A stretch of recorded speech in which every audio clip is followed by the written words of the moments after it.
दिवाली के अगले दिन गोवर्धन पूजा की जाती है। इस बार गोवर्धन पूजा 13 नवंबर की बजाय 14 नवंबर को मनाई जा रही है। गोवर्धन पूजा के मौके पर महिलाएं गोबर से गोवर्धन पर्वत की आकृति बनाती हैं और भगवान श्री कृष्ण की पूजा करती हैं। यह पर्व भगवान विष्णु के अवतार श्री कृष्ण से जुड़ा हुआ है।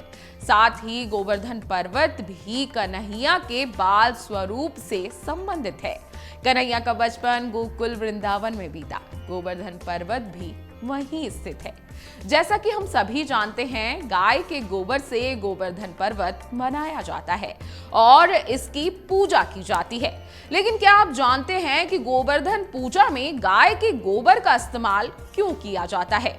जैसा कि हम सभी कृष्ण जी की लीलाओं को जानते ही हैं, हम सब ये भी जानते हैं कि कृष्ण जी को गायों से कितना प्रेम था।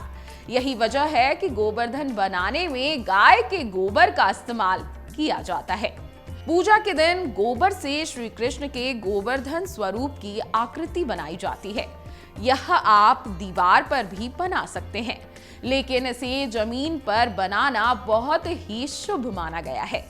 ऐसी मान्यता है कि गाय के गोबर में धन की देवी लक्ष्मी का वास होता है और इस गोबर से गोवर्धन पर्वत बनाने से घर में माता लक्ष्मी का वास हो जाता है। कभी भी धन की आपको कमी नहीं रहती। अब सवाल ये आता है कि गोवर्धन पूजा के बाद बचे हुए गोबर का क्या करना चाहिए?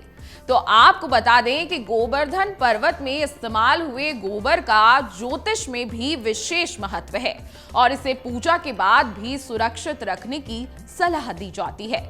पूजा के बाद कभी भी इस गोबर को कूड़े या किसी अपवित्र स्थान पर नहीं फेंकना चाहिए। जब आपकी पूजा समाप्त हो जाए और तब पूरे दिन आप गोवर्धन पर्वत को उसी स्थान पर बनाकर रख दें और शाम के समय इसे इकट्ठा करके एक स्थान पर करें और इसमें पूजा वाली सफेद सीखें लगाएं, जिनका इस्तेमाल आप करवा चौथ के दिन कर चुके हैं। पूजा के गोबर को एक साथ इकट्ठा करके उसके ऊपर सरसों के तेल का दीपक जलाएं और उस पर्वत को घर के आंगन में सुरक्षित रख दें। मान्यता है कि आपको गोबर के कुछ हिस्से से घर के आंगन को लीपना चाहिए, जिससे माता लक्ष्मी का आगमन सदैव बना रहता है और भगवान कृष्ण की कृपा आपके घर पर हमेशा रहती है। आप गोवर्धन के बचे हुए गोबर से कंडे तैयार कर सकते हैं और इसका इस्तेमाल घर के किसी भी काम के लिए किया जा सकता है। इन कंडों को आप सर्दियों में खाना बनाने के लिए भी इस्तेमाल में ला सकते हैं। इसे घर में जलाकर वातावरण को शुद्ध भी किया जा सकता है।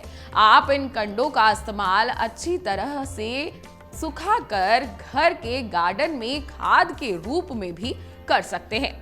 यदि आप यहाँ बताए हुए तरीकों से गोवर्धन पूजा के बाद गोबर का इस्तेमाल करते हैं तो जीवन में सदैव खुशहाली बनी रहेगी। याद रखें कि आप गाय के गोबर से गोवर्धन बना रहे हैं तो इसको ऐसे ही ना फेंकें। हमारे बताए हुए तरीकों का इस्तेमाल करें। भगवान कृष्ण आपकी सभी मनोकामना पूर्ण करेंगे। अगर आप ये वीडियो YouTube पर देख रहे हैं तो हमारे चैनल को सब्सक्राइब करें और बेल आइकन को दबाना ना भूलें। अगर आप Facebook पर ये वीडियो देख रहे हैं तो हमारे पेज को लाइक करें।